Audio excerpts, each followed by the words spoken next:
In the wee hours of the morning, multiple UFO sighting reports were coming into the police department of Exeter, New Hampshire.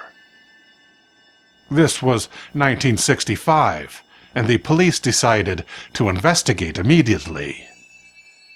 Soon, however, they would be sorry for rushing in.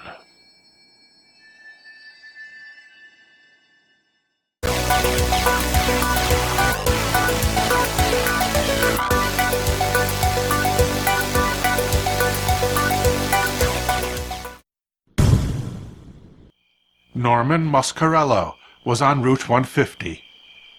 He did not own a car and was walking home from his girlfriend's house. Normally, he would hitchhike, but there were no cars on the road at 2 a.m. It was a clear night, and all the stars were visible. Norman saw a group of pulsating lights in the northern sky, and they were coming his way. Suddenly, the object was hovering over Norman, as if it had traveled miles in an instant. The group of 5 lights were so bright that the object itself could not be seen. The crickets of September had fallen silent. Norman realized there was no engine noise, nor was there any sign of propulsion. Through the middle of a field he ran from the UFO. He vaulted over a stone wall and hid behind it.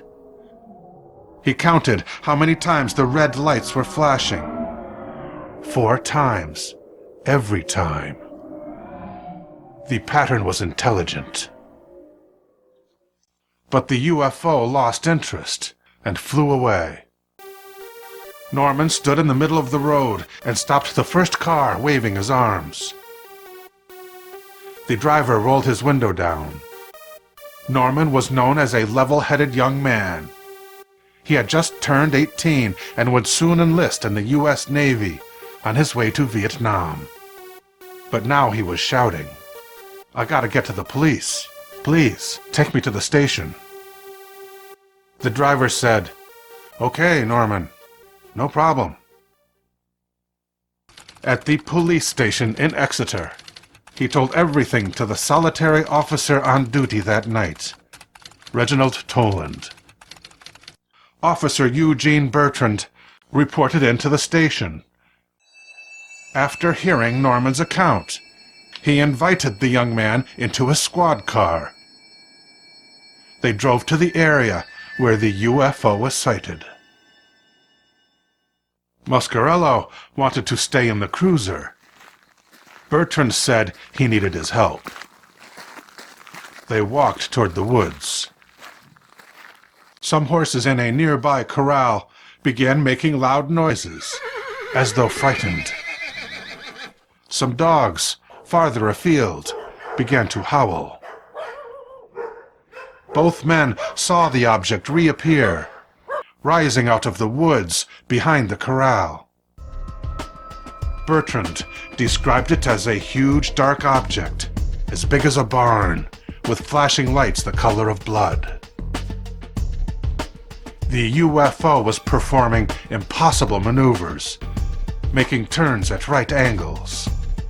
Bertrand dropped to one knee, drew his pistol, and took aim.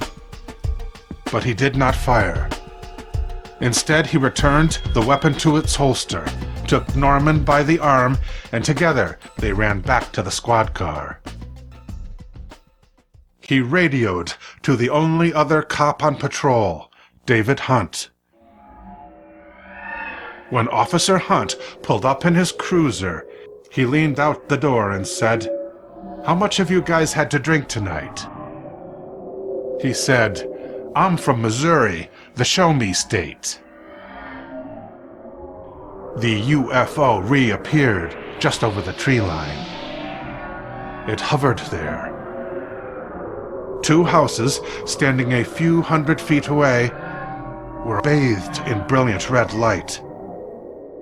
The 3 witnesses still could not determine its shape because of the brightness of its lights. Then the lights moved across the field at a height of 100 feet and quickly disappeared into the distance. Officer Bertrand drove Norman home. Norman's mother was having a fit. Just the two of them lived there, and they could not afford a phone. She saw the cruiser and said, "What did he do?" Bertrand explained what happened to her son. He added that 2 policemen saw the same thing.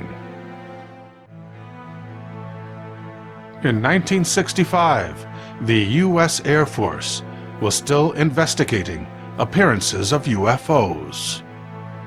They learned that the Exeter witnesses had already spoken with the press. In a knee-jerk reaction, they immediately issued a statement attacking the reputations of Norman Muscarello and both of the policemen.